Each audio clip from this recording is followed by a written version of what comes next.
Welcome back to the channel. I come to you from Eastern Washington. It's April and I'm here hunting for wildflowers. It's been kind of a cold and dreary spring so far and not a lot of luck, but I am down in the Columbia River Gorge near Vantage in the Ginkgo Petrified Forest backcountry.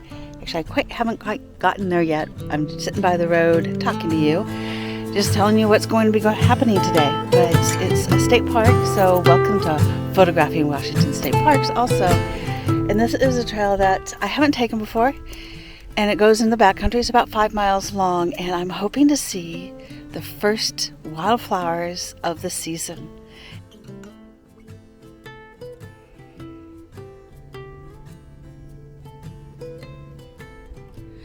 I found balsam root. This is the first little bunches of balsam root of the season. Oh, it's so exciting. I love these flowers. They're just so pretty. They just cover the landscape with yellow, bright yellow, happy flowers. They're an aster family.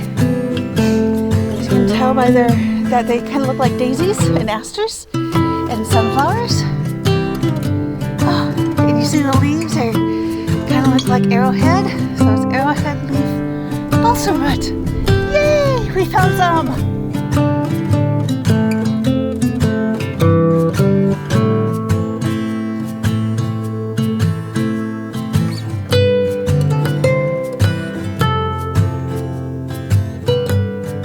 I mean, it's just starting the hike, and I found several nice little clumps of balsam root that could be really pretty photos, but even in a landscape as open as this, sometimes it's still a little hard to simplify the image so that there's not a clump of dried grass or sagebrush behind it.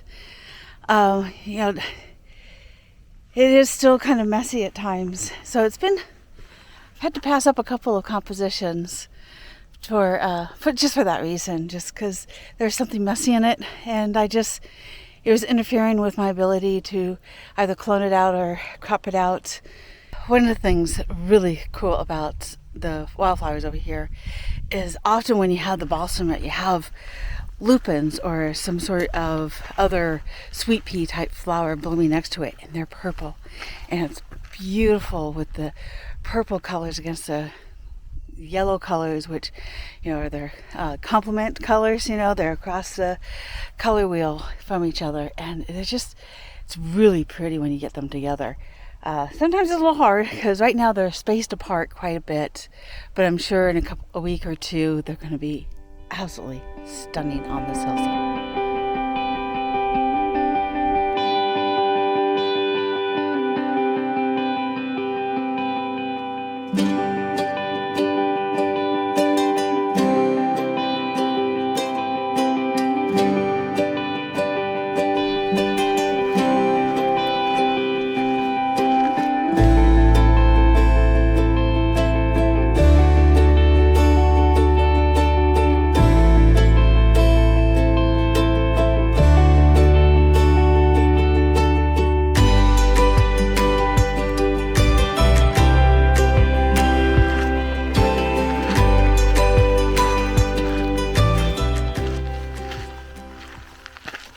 I love the quiet solitude. I can hear cars on the highway, but really there were only 3 cars in the parking lot when I got here. Of course, that meant the parking lot was full and I had to park alongside the road. But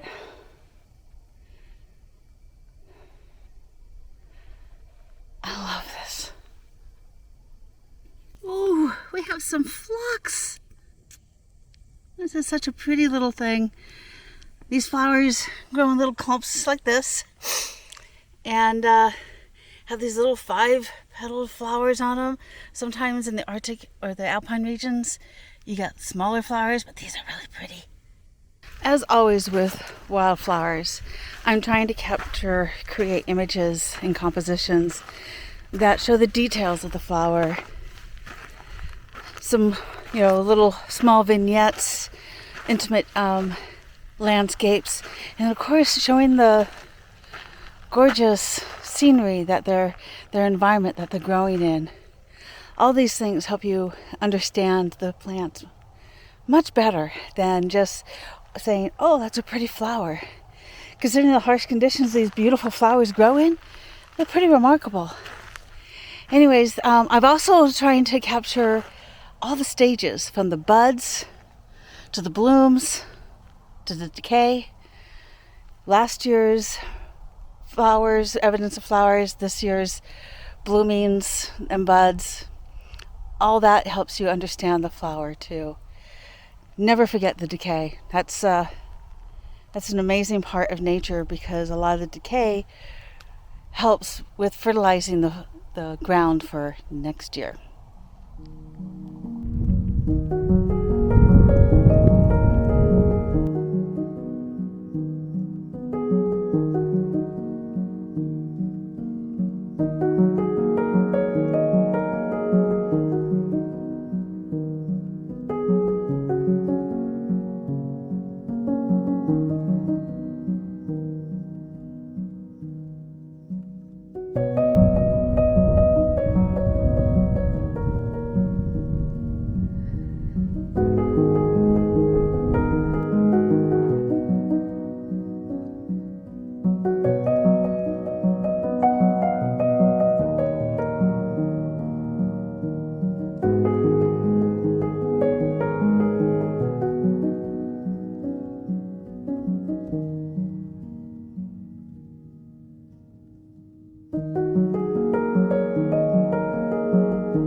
Got to the top of the hill and found that there was more hill, which happens a lot when you're hiking.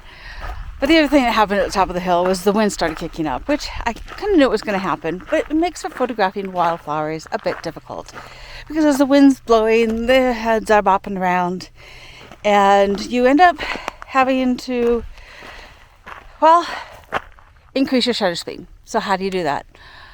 If you want to keep your aperture the way it is, and for me, I wanted to, for some of the photos, I definitely wanted to have a shallow depth of field. That meant I would have to up my ISO. So at some points, I increased my ISO to 400. And you might wonder, well, doesn't that increase your noise?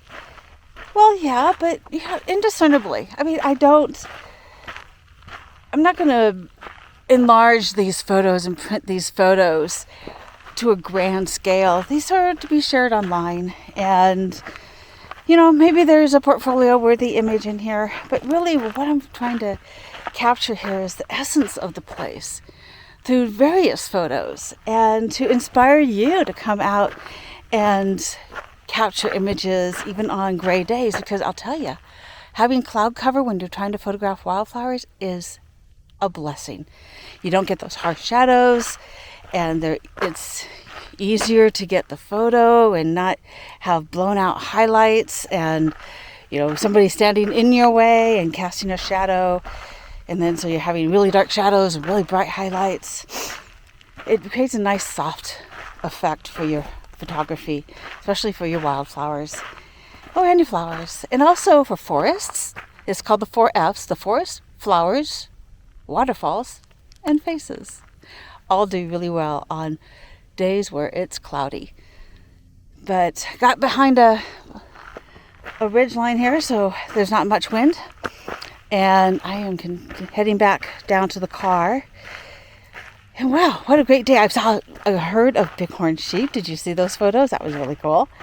And other flowers, a couple other hikers out, a happy dog that came up and let me scratch its ears. And it's just been a really nice day.